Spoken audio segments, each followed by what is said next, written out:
simmer na lang yan. Tapos, papabayaan lang natin ng konti. Mamaya pa natin kakainin. Okay na. Okay, ano bang lulutuin natin ngayon? Adobo! Adobo! Sinisipo ko muna yung adobo bahagya. Yung pipipure mo yan. Ayan.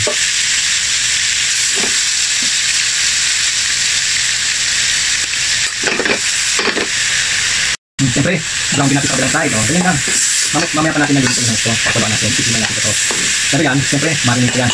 Garlic, saka yung soy sauce, tapos then special other mga ingredients. Yan. Yung next batch na susunod natin. Yan. Snack natin, kukunin natin yung first batch. Yan. Kasi mas maganda yung texture niya kapag ganyan. Tapos mamaya, maluluto na yung loob natin. Pinakaluan natin. So, next batch.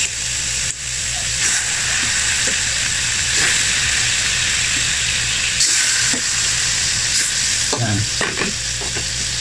Meron kasi tayong liver pa. Okay. Bawang and sibuyas.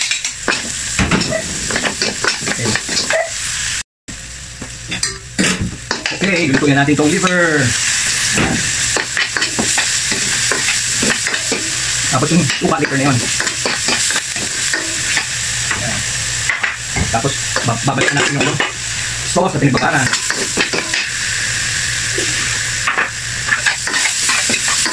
Lutuin natin ang konti. Yan yung pinagbabaran. Yan.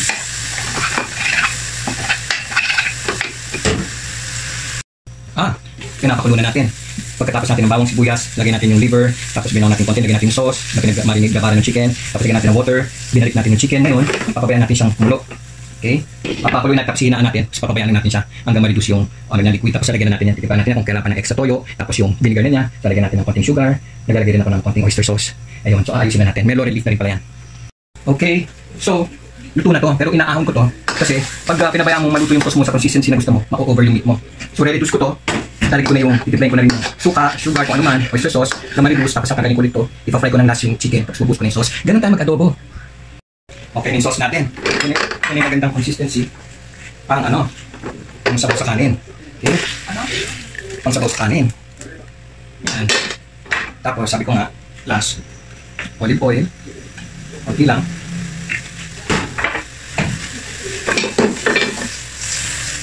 So, babalikan natin yung chicken.